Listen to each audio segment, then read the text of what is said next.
Au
nom du Dieu de la vie, qui nous invite à nous connecter avec ce qu'il y a de plus vivant et de plus vibrant en nous, nous rappelons la bonne nouvelle de l'Évangile. Qui que vous soyez, d'où que vous veniez, quelle que soit votre histoire de vie, quelles que soient vos forces, vos blessures, vos faiblesses, quelles que soient vos convictions, quelle que soit votre sensibilité religieuse, quelle que soit votre humeur et votre état d'esprit ce matin, tel que vous êtes, comme vous êtes, la grâce et la paix vous sont données gratuitement de la part de Dieu notre Père, de Jésus-Christ notre Sauveur et notre Frère, et du Saint-Esprit, le souffle de vie. Amen. Accueillons ensemble la présence de ce Dieu vivant. Prions. M'ouvrir à toi, Seigneur, pour te laisser entrer dans ma vie, même si cela doit m'étonner, même si cela doit me déranger. Je t'en prie, Seigneur, viens comme tu es. Bénis ce temps de face à face avec toi, ce temps d'écoute de ta parole et de communion avec mes frères et sœurs en Jésus-Christ. Amen. Mettons en éveil notre intelligence, mais aussi notre cœur à la présence de Dieu. Notre cœur chantera alors la gloire de son nom. Je vous invite à chanter notre premier cantique, le psaume 138, « Que tout mon cœur soit dans mon chant ». Oh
Soyez toutes et tous les bienvenus à ce temps de culte, vous paroissiens de nos 6 paroisses de la dynamique mulhousienne, qui êtes là, présents ce matin, et vous qui nous rejoignez sur vos écrans cet après-midi ou plus tard.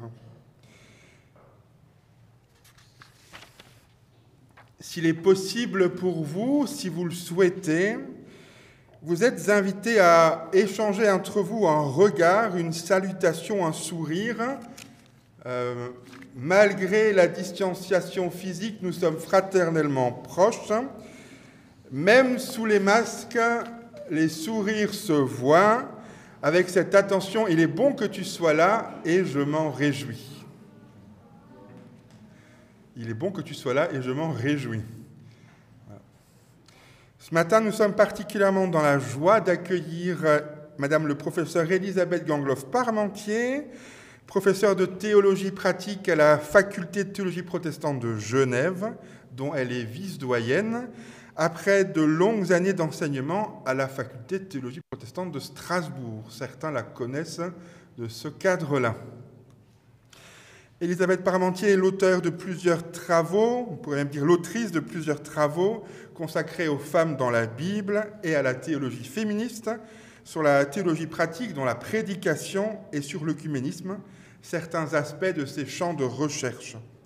Si nous l'avons invitée ce matin, ainsi qu'hier pour un temps de partage de conférences en visio, c'est pour nous parler de bénédiction autour de son dernier ouvrage en date, Cet étrange désir d'être béni, un livre qui laisse à peu près la même impression à toutes les personnes, c'est déjà celle d'une couverture, d'une photo de couverture qui est juste très belle.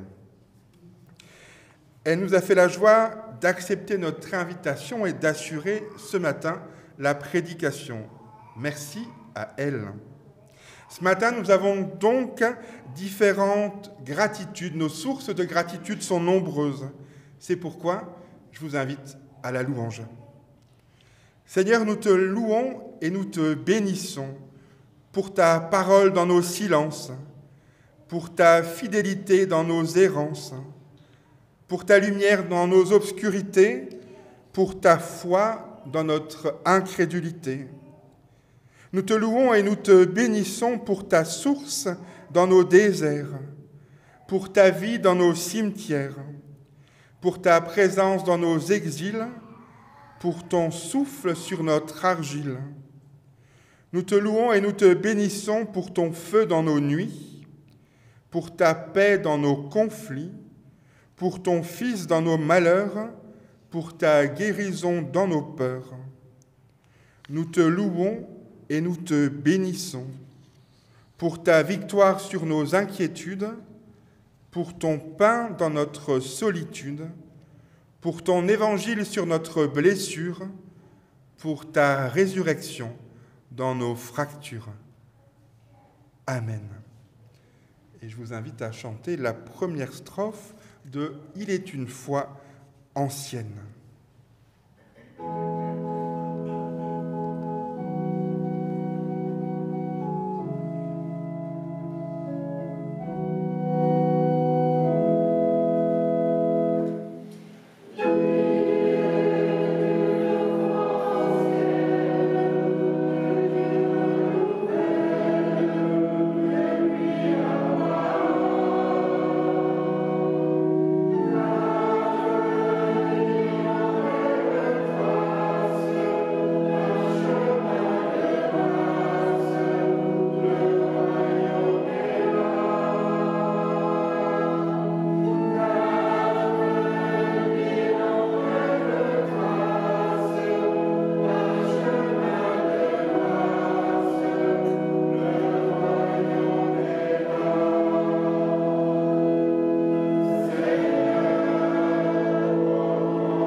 Jésus a utilisé les paraboles pour nous enseigner la volonté du Père.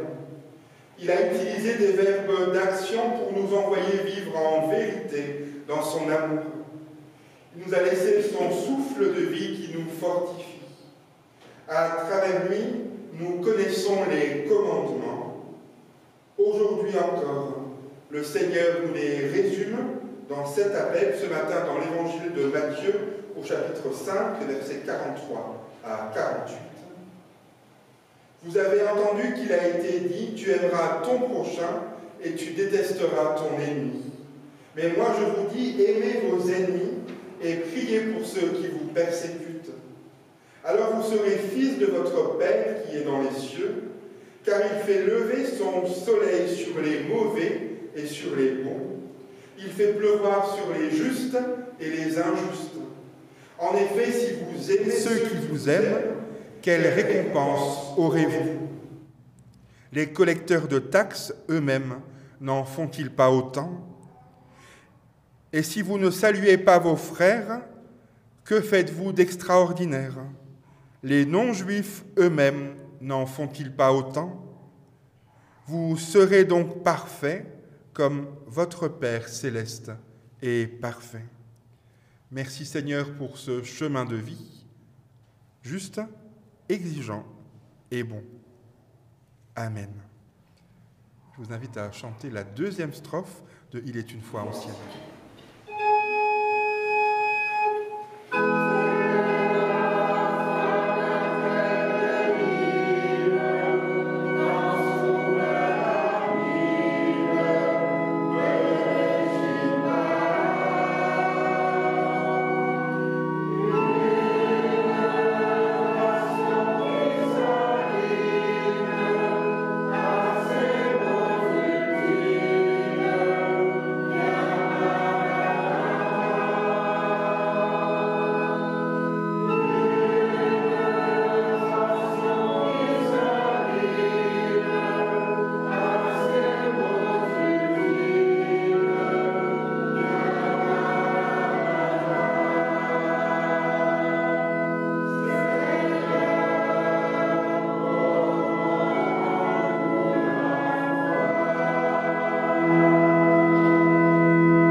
Assurés de l'amour de Dieu en Jésus-Christ, déposons nos vies entre ses mains. Seigneur, je ne veux pas m'accabler de reproches, mais je constate sincèrement un décalage entre ce que tu veux et ce que je vis. Ce que tu demandes est simple et difficile à la fois. L'amour du prochain est une notion approximative dans ma vie. J'ai l'impression de faire de mon mieux, mais je n'atteins pas la hauteur de mes espérances ou de tes espérances. J'ai du mal à entendre tes exigences avec mesure. J'ai du mal à accepter certains échecs. J'ai du mal à te laisser penser mes blessures. Parfois, je résiste à ton esprit, revenant trop souvent à des pensées, des paroles maladroites, des gestes peu aimants. Et j'ai simplement du mal à reconnaître parfois mon prochain comme un frère ou une sœur à aimer. Alors Seigneur, je veux lâcher un peu du lest, me décrisper, me détendre, pour accueillir ta présence, ta bienveillance, ta parole et ton esprit. Seigneur, prends pitié de moi, que ton pardon vienne me libérer et m'encourager à aimer mieux. Amen.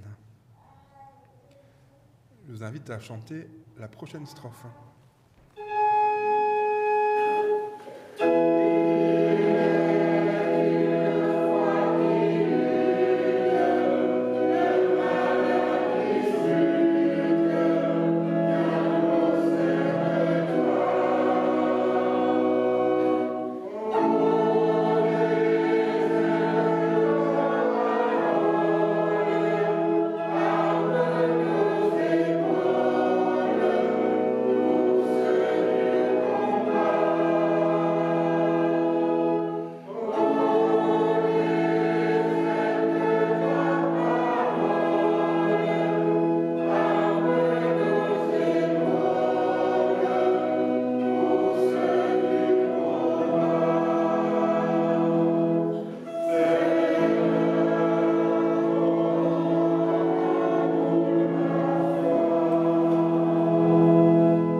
invite à recevoir le pardon de Dieu, cette bonne nouvelle qui nous fait tenir debout devant Dieu et devant nos frères et sœurs en humanité, et donc cette parole qui nous fait tenir debout. Donc je vous invite justement à vous lever pour la recevoir pleinement dans votre intelligence et dans votre corporalité.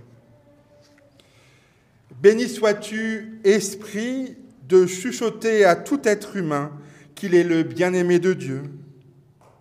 Il y a ceux que tes feux dévorent, ceux que tu couves sous la cendre, ceux qui gémissent vers toi comme des branches incendiées, ceux qui protègent entre leurs mains une modeste lueur, ceux qui se souviennent de ton étincelle jadis et ceux qui l'ont oublié, ceux que tu éclaires et ceux qui s'enfument, ceux qui n'ont plus d'âtre, ceux qui ont le cœur en loques et dans la tête un grand abîme. Mais il n'y en est pas un, ô Esprit, à qui au travers de la nuit tu n'aies dit la nouvelle et ne sache son âme façonnée par ton amoureuse éternité. Dieu nous redit aujourd'hui son amour inconditionnel qui nous est donné jour après jour. Il nous pardonne et nous mène vers la vie. Amen. Et je vous invite à chanter ensemble notre joie.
À rester debout pour confesser ensemble notre foi.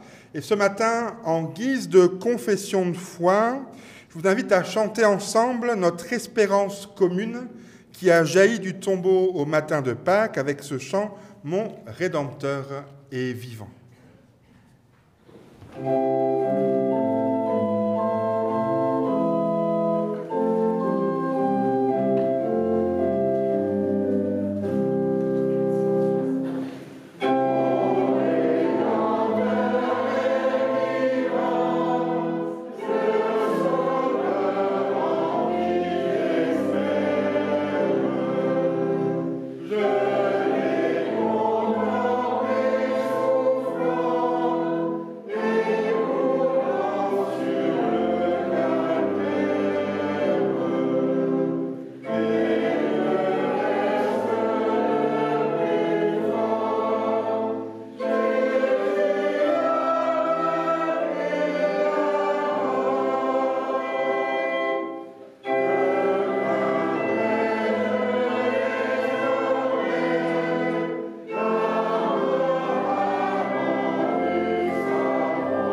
Prions. Seigneur, tu nous as offert ta présence et ton alliance dans les temps anciens, et tu nous les maintiens avec fidélité selon ta promesse.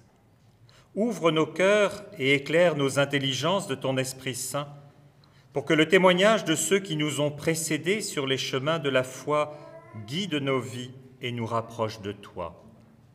Amen. Le texte de prédication de ce matin est tiré du livre de la Genèse au chapitre 32, les versets 25 à 32. Jacob resta seul et quelqu'un lutta avec lui jusqu'à l'aurore. Quand ce dernier vit qu'il ne pouvait avoir l'avantage sur Jacob dans cette lutte, il le frappa à l'articulation de la hanche et celle-ci se déboîta. Il dit alors : « Laisse-moi partir, car voici l'aurore. » Jacob répliqua : « Je ne te laisserai pas partir si tu ne me bénis pas. » L'autre demanda : « Comment t'appelles-tu » Il répondit : « Jacob. » L'autre reprit : « On ne t'appellera plus Jacob, mais Israël, car tu as lutté avec Dieu et avec des hommes, et tu as eu l'avantage. » Jacob demanda : « Dis-moi donc quel est ton nom » Il répondit : « Pourquoi me demandes-tu mon nom » Et là même, il bénit Jacob. Celui-ci déclara : « J'ai vu Dieu face à face et j'ai eu la vie sauve. » C'est pourquoi il nomma cet endroit Pénuel, ce qui veut dire face, visage de Dieu. Le soleil se levait quand Jacob traversa le torrent de Pénuel. Il boitait à cause de sa hanche.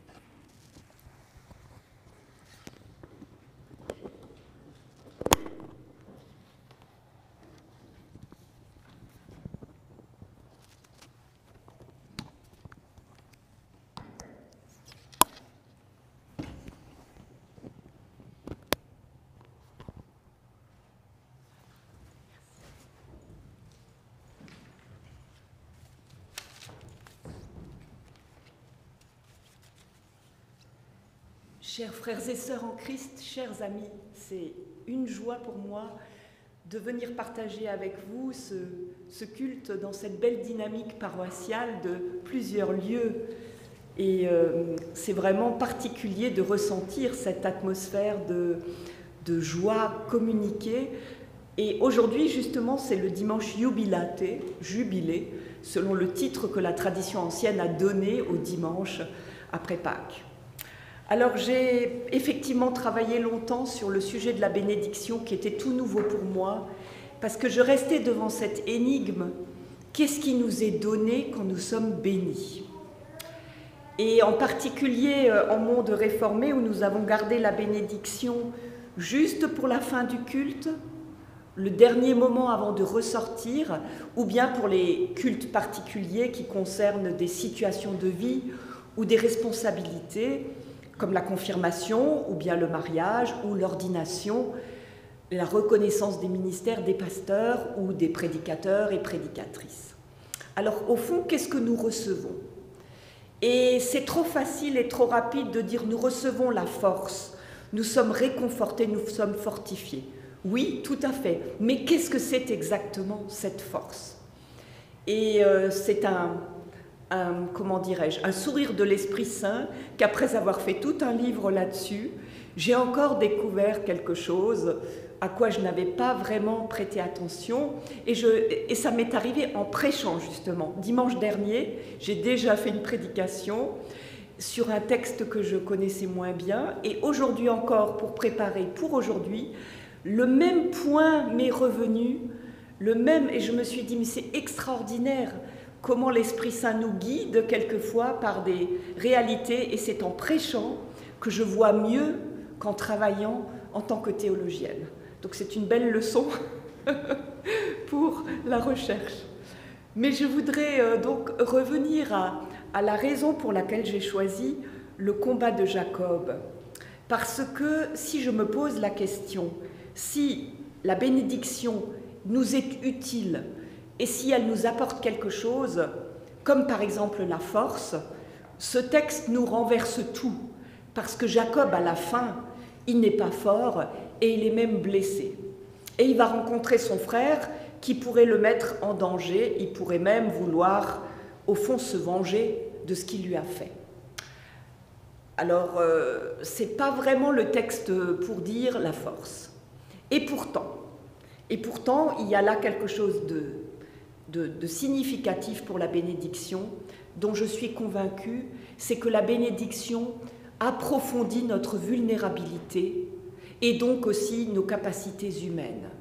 C'est que nous devenons, en étant bénis, de plus en plus sensibles aux autres, à la vie, aux injustices et aux situations qui se présentent, où nous pourrions réagir au contraire avec violence, avec agressivité et avec énervement, et au fond, nous sommes renversés pour être de plus en plus vulnérables et sensibles à autrui. Et je pensais à ça ce matin dans la voiture, lorsque j'ai entendu la réaction d'Erdogan par rapport à l'affirmation du génocide arménien. Vous le savez, le président Biden a, pour la première fois pour un président américain, affirmé la mort des Arméniens comme un génocide. Et la réaction du président turc est de dire eh ben, ce n'est pas aux autres nations de nous faire la leçon sur l'histoire de notre pays. Et je me disais, voilà, c'est exactement cela par rapport à la bénédiction qui me pose la question, que pourrait dire quelqu'un qui vient de la bénédiction? Il pourrait dire, en effet, je reconnais cette leçon, nous reconnaissons cette leçon de l'histoire et nous en tirons une leçon pour nous. Donc ce serait le contraire de cette posture. Alors je ne fustige pas ce président en particulier, mais il me semble que c'est ça le récit de Jacob. Je me suis dit, nous sommes en plein dans l'histoire de Jacob. Alors vous me direz, Jacob n'est pas n'importe qui, pourquoi prendre une histoire d'un grand patriarche qui représente au fond symboliquement le peuple d'Israël, en tant que patriarche fondateur, qui va porter ici le nom Israël? Pourquoi choisir Jacob alors que nous ne sommes pas des Jacob? Jacob, c'est quand même un extrême. Mais j'ai quand même pris Jacob pour beaucoup de raisons que je vais passer rapidement dans notre réflexion en revue pour nous dire à quel point, au fond, ça dit quelque chose de nous. Alors, il y a d'abord le jeu de mots, bien sûr, de l'endroit où il se trouve, qui est le torrent du Yabok, et c'est Jacob qui s'y trouve. Donc la Bible raffole des jeux de mots, mais il y a un autre jeu de mots qui va arriver à la fin, c'est que Jacob nomme le nom de lieu Péniel, ça n'est plus dans notre texte, si, c'est dans notre texte, et il dit précisément, Péniel, c'est la face de Dieu, parce que j'ai vu Dieu face à face. Et donc, en fait, les noms disent quelque chose de central. Et cette question du face à face, c'est précisément celle où je viendrai tout à l'heure. Mais je commence d'abord par la question pour rappeler où nous en sommes dans le récit de Jacob, parce que vous voyez, il y a un scandale dès le début, et c'est en cela que le texte renverse toutes les catégories. La bénédiction n'est pas morale. Il y a un scandale dès le début. Comme vous le savez, Jacob a volé la bénédiction de son frère, il a trahi son père, il a menti, il a mené tout le monde en bateau. Et dans les textes qui suivent cette histoire, à partir de Genèse 27, la trahison, de manière totalement injuste, la bénédiction poursuit Jacob. C'est avec lui qu'elle reste. Et c'est une telle insistance dans le texte qu'elle est presque personnifiée.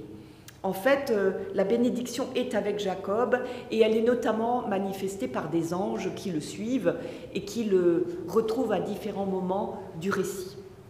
Alors c'est déjà une bénédiction qui n'est pas pour les justes, qui n'est pas pour ceux qui sont des fidèles fils de leurs parents, mais pour quelqu'un qui a menti et trahi. De même, ce récit dans la nuit arrive à un moment étonnant et on se demande pourquoi Jacob est seul. Ça, c'est une deuxième difficulté du récit.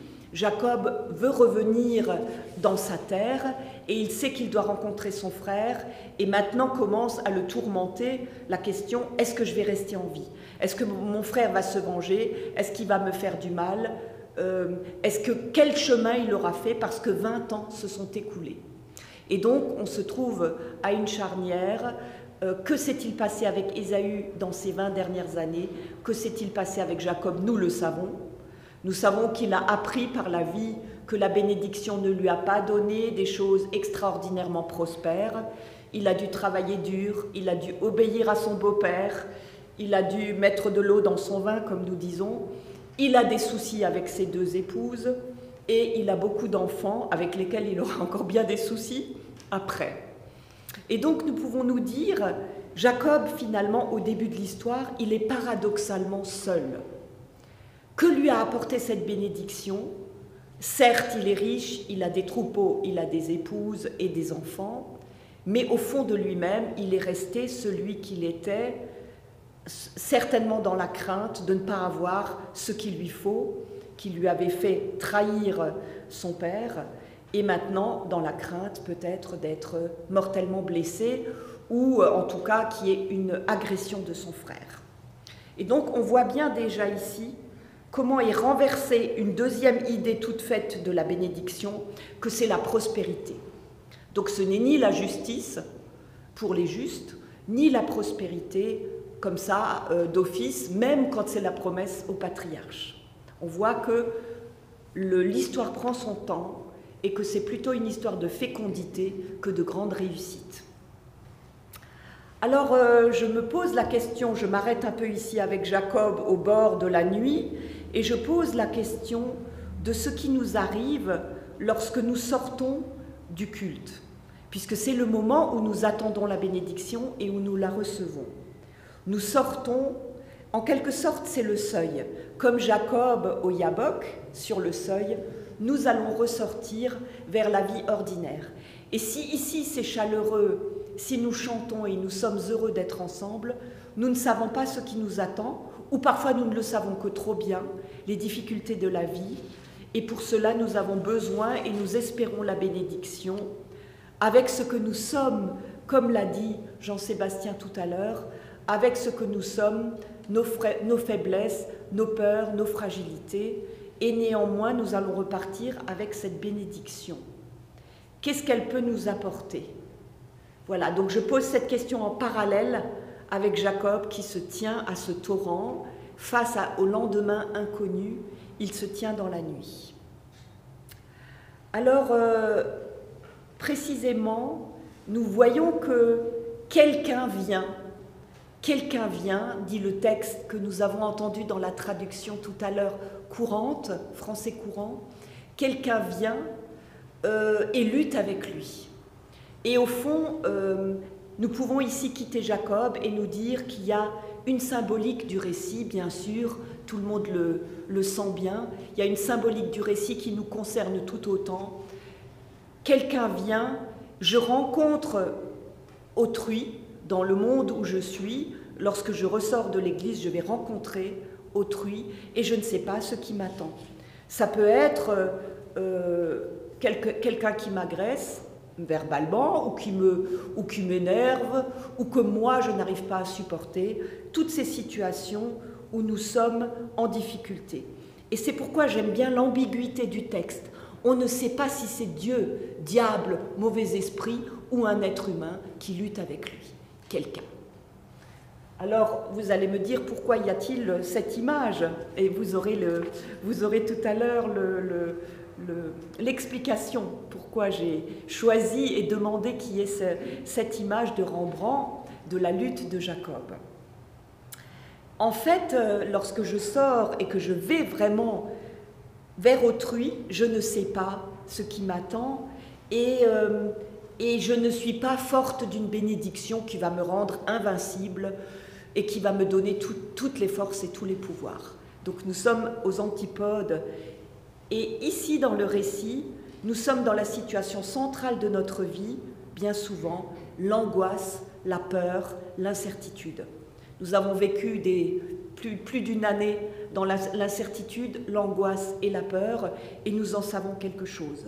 Et surtout cette absence de perspective de ce qui va nous attendre dans 1 mois, dans 2 mois, dans 1 année. Et pour certains, c'est leur vie et leur existence matérielle aussi qui est en jeu. Et donc, il y a là aussi avec Jacob un parallèle à faire. Jacob aussi a peur pour sa vie et il a peur du face-à-face. Nous avons souvent peur du face-à-face avec la réalité du quotidien. Et en fait, ce qui est extraordinaire et qui est un petit peu ce que j'ai compris de la bénédiction, je vous livre déjà un premier élément, c'est que nous sommes dans ce texte, dans l'obscurité, et qui va arriver à la lumière avec le face-à-face, avec la phrase finale « J'ai vu Dieu face à face ». Et vous savez qu'on ne peut pas voir la face de Dieu sans mourir. Et en fait, dans l'histoire qui suit, Jacob va être face à face avec son frère Ésaü. Et il y a donc toute une thématique autour du regard de Dieu.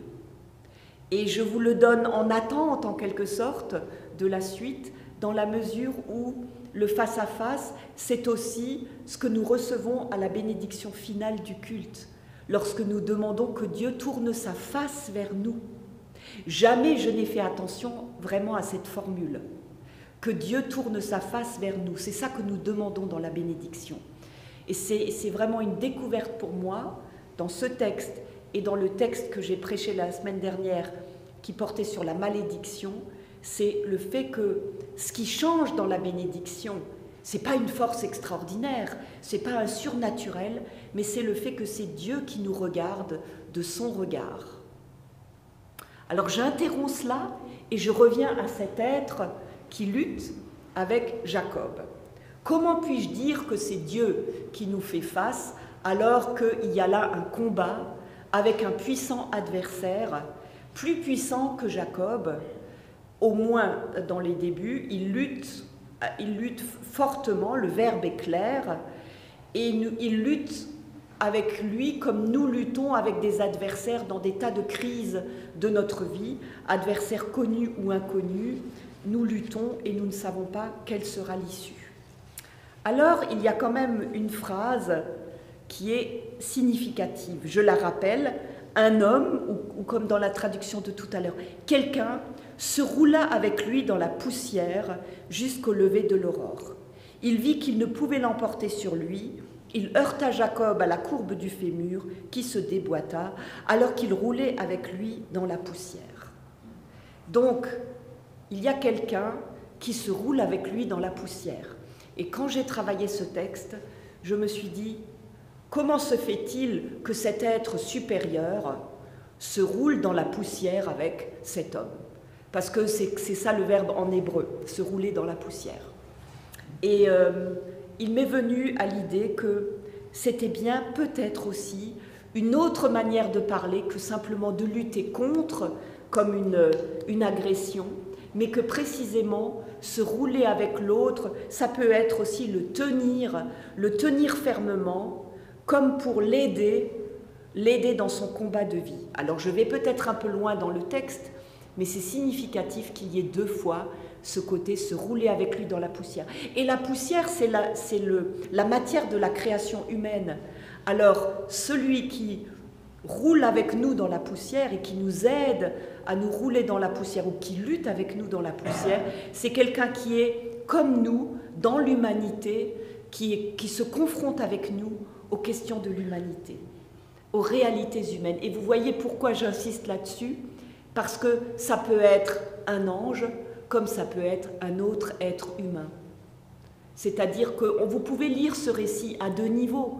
Vous pouvez le lire en étant croyant. Nous rencontrons dans la bénédiction et dans cette espérance de bénédiction Dieu lui-même ou son ange, ou nous rencontrons l'autre humain. C'est par l'autre humain que nous recevons cette bénédiction. Alors pourquoi choisir l'ange de Rembrandt avec cette position très particulière? C'est parce que mon idée était de dire, il nous tient contre lui fermement quand nous luttons, il nous retient de faire n'importe quoi, et j'ai eu l'impression que l'ange de Rembrandt est comme ça. Il tient Jacob contre lui comme si c'était un enfant, comme s'il voulait le protéger. On n'a pas l'impression d'un combat, même si peut-être il le met à terre, mais on a plutôt l'impression qu'il le tient fermement pour l'empêcher finalement de partir dans tous les sens. Et cette manière de combat constructif peut être notre combat humain avec l'autre, aux côtés de l'autre, au fond. Alors, peut-être est-ce la raison pour laquelle Jacob, à la fin, lui demande sa bénédiction. Parce que Jacob aurait pu prendre le dessus et finalement l'achever, lui donner le coup de grâce, puisque l'autre lui dit « Laisse-moi partir, l'aube est là, laisse-moi partir », parce qu'il n'est pas victorieux. C'est Jacob qui a la victoire. Mais Jacob fait quelque chose d'incroyable, il lui demande de le bénir. C'est en quelque sorte le renversement total. Pourquoi la bénédiction d'un adversaire? Et c'est cela qui m'a inspiré le fait que peut-être ce n'est pas un adversaire, c'est quelqu'un qui lui a fait comprendre qui il est. Et il a peut-être compris sa propre faiblesse et il a peut-être tiré la leçon de son histoire. Parce que cette bénédiction, elle est enfin méritée, c'est une bénédiction enfin reçue, pleinement, et pas volée. Il ne l'a pas volée, comme on dit. Et en fait, il reconnaît finalement qu'il a besoin de l'autre pour être béni. Et ça, c'est la pointe de ce récit, c'est que Jacob, avec toutes ses velléités d'être quelqu'un et de profiter finalement de la force de la bénédiction, il reconnaît ultimement qu'il a besoin de la parole de l'autre, qu'il soit humain ou qu'il soit ange ou qu'il soit divin. Il reçoit cette parole de l'autre comme parole essentielle pour lui. Et qu'est-ce que l'autre lui dit? L'autre lui dit, voilà, je te donne un nouveau nom, et il lui donne un nom qui sera significatif pour Israël, qui a lutté avec Dieu et qui l'a emporté. Ce qui veut dire aussi, ça dit évidemment une explication un peu philologique, un peu historique sur le sens du peuple d'Israël qui est en lutte avec ses voisins, mais aussi infidèle au Seigneur et en révolte avec le Seigneur de temps à autre. Et donc en fait, quelle est la question de ce que nous recevons dans la bénédiction? Quelle est la réponse à cette question? C'est que d'abord nous recevons un cadeau que nous ne pouvons pas nous dire à nous-mêmes, mais aussi nous ne laissons pas Dieu s'en aller sans lui avoir demandé de nous bénir. Donc nous acceptons d'être petits et d'avoir besoin de la bénédiction de Dieu et de la bénédiction par l'être humain, parce que c'est par les êtres humains que nous la recevons. Et donc, bénir n'est pas véritablement un privilège, mais plutôt la reconnaissance d'une fragilité. Et le dernier point maintenant, celui qui m'est apparu de manière beaucoup plus claire grâce aux prédications, qu'est-ce qu'il reçoit finalement, Jacob?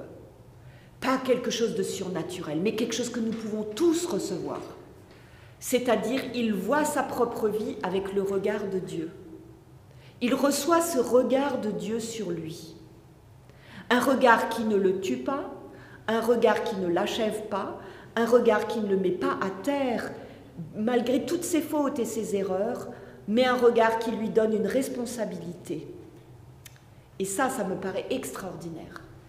Et au fond, le peuple d'Israël l'a très bien compris, puisqu'ils disent toujours, si nous sommes le peuple élu, ça n'est pas un privilège, c'est notre responsabilité d'amener les autres vers le Seigneur, et c'est notre responsabilité de montrer qui est le Seigneur.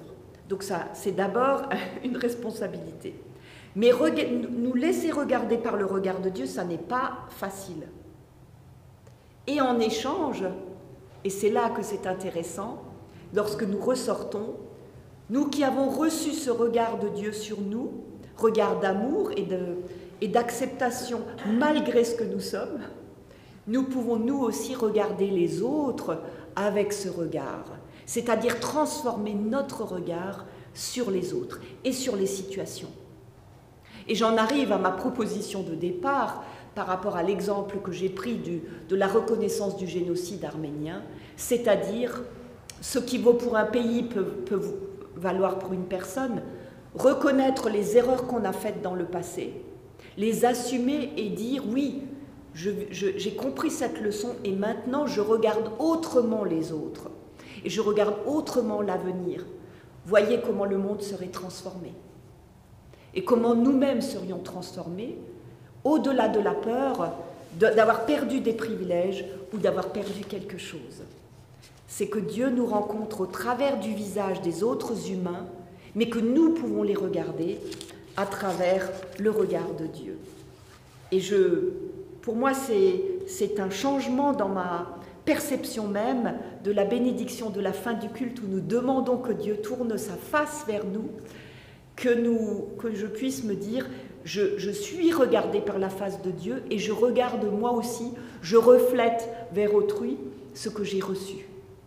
Ça n'est pas surnaturel, c'est simplement humain.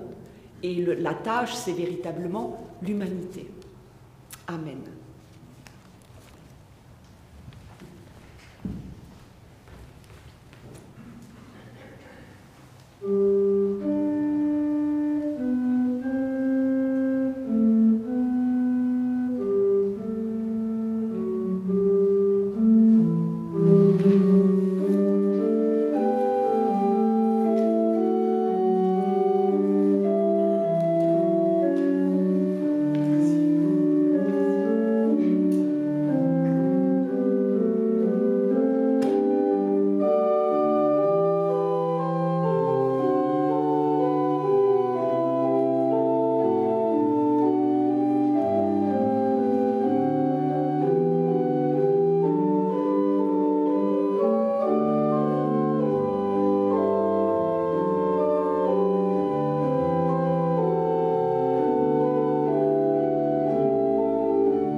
On a entre autres entendu ce regard posé sur nous, et en fait en choisissant les cantiques, je trouve que c'est une belle transition avec ce prochain chant. Jésus est au milieu de nous, son regard s'abaisse sur nous.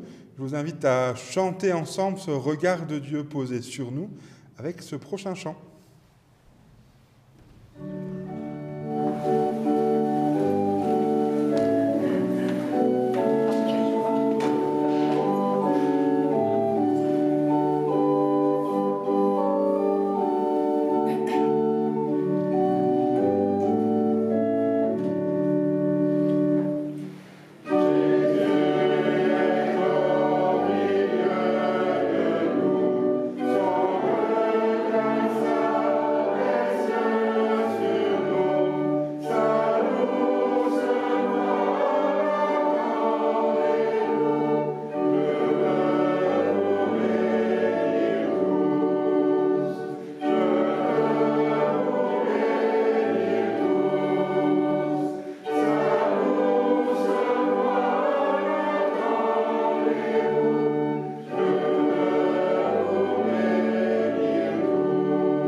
invite à reprendre place.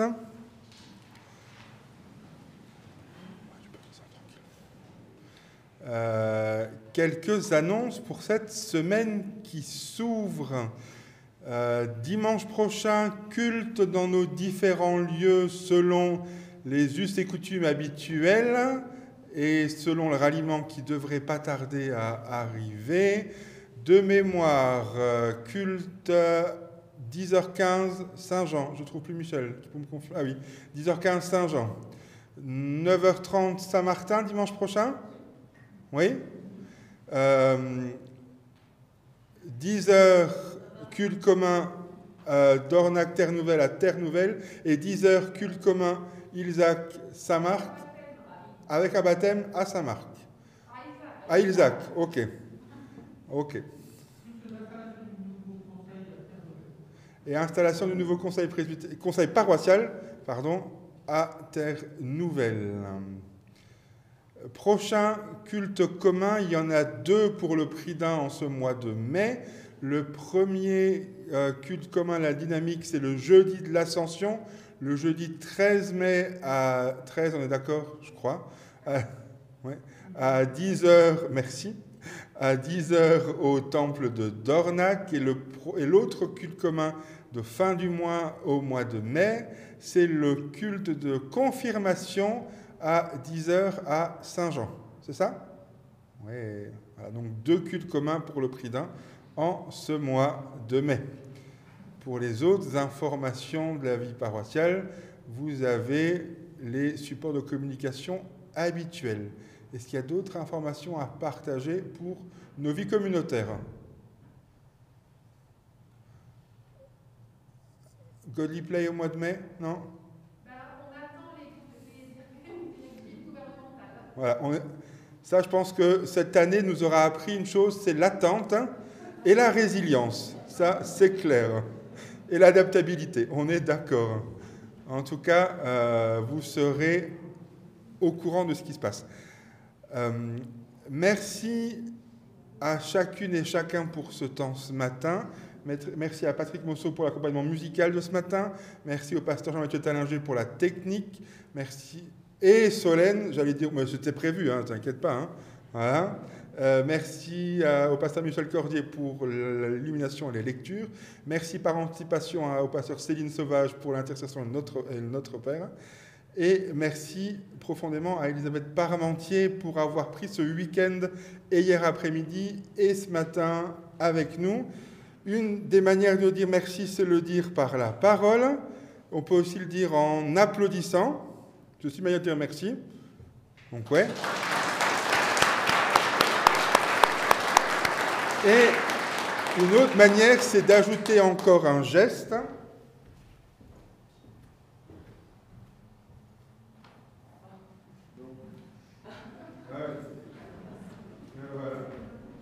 On m'a appris par les gestes, c'est important. Voilà. Donc, merci à vous, c'était au nom vraiment de toutes nos amis mulhousiennes. Merci, mais comme je vous l'ai dit, c'est moi qui ai été enseignée, parce qu'on n'est jamais aussi bien enseigné que quand on doit prêcher. J'ai compris des choses que je n'avais pas comprises avant. Donc merci à vous, vraiment, sincèrement.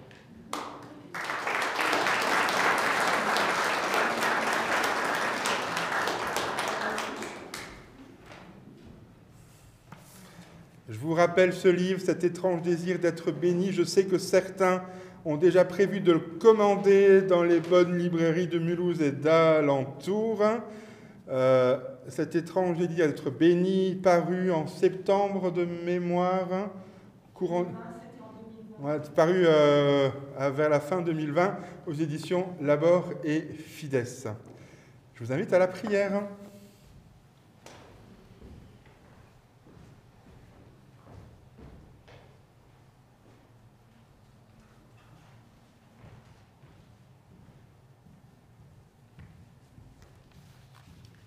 Nous prions les uns pour les autres.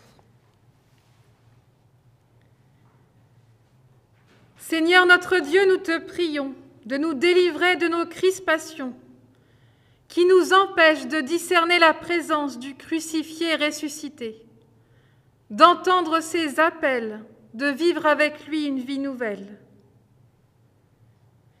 Cette vision de ta présence, accorde-la à tous ceux qui n'arrivent pas à voir au-delà de leurs évidences de chaque jour, avec tout leur content de découragement. Renouvelle-la aux malades, aux affaiblis, aux endeuillés, pour que ta lumière perce leurs ténèbres et leur apporte le réconfort de ton royaume. Renouvelle-la à tous ceux qui sont devenus des artisans de mort par orgueil ou par lâcheté, par lassitude, indifférence ou dans une fausse idéologie. Ne permets pas qu'ils s'enferment définitivement dans leur vide spirituel, ni qu'ils continuent à fermer les portes de ton royaume à tous ceux qui en ont besoin. Permets-nous surtout, Père, d'être dans tout ce que nous sommes et dans tout ce que nous faisons, des témoins de la résurrection des crucifiés. Et c'est dans cet esprit que nous te prions avec les mots que ton Fils nous a laissés. Notre Père, qui es aux cieux, que ton nom soit sanctifié, que ton règne vienne, que ta volonté soit faite sur la terre comme au ciel. Donne-nous aujourd'hui notre pain de ce jour. Pardonne-nous nos offenses, comme nous pardonnons aussi à ceux qui nous ont offensés. Et ne nous laisse pas entrer en tentation, mais délivre-nous du mal. Car c'est à toi qu'appartiennent le règne, la puissance et la gloire, au siècle des siècles. Amen. Et nous chantons. Seigneur, garde-nous, Seigneur, sauve-nous. Sur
uns vers les autres, avec le regard du Seigneur sur nous et notre regard vers les autres, vers les frères et sœurs que nous allons rencontrer. Que le Seigneur, Père, Fils et Saint-Esprit, vous bénisse et vous garde, qu'il tourne sa face vers vous et vous accorde sa grâce. Oui, qu'il tourne sa face vers vous et vous donne sa paix. Allez dans la joie, dans la force du Seigneur, Père, Fils et Saint-Esprit. Amen. Amen.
Comme depuis maintenant bientôt 1 an, la sortie s'accompagne aussi de l'offrande, que notre offrande soit source et semence de vie.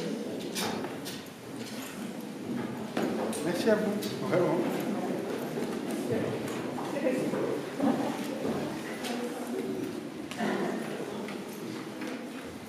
On s'est dit, pas de livre, pas de fleurs, pas de transporter, là ça va bien. Merci, délicate attention.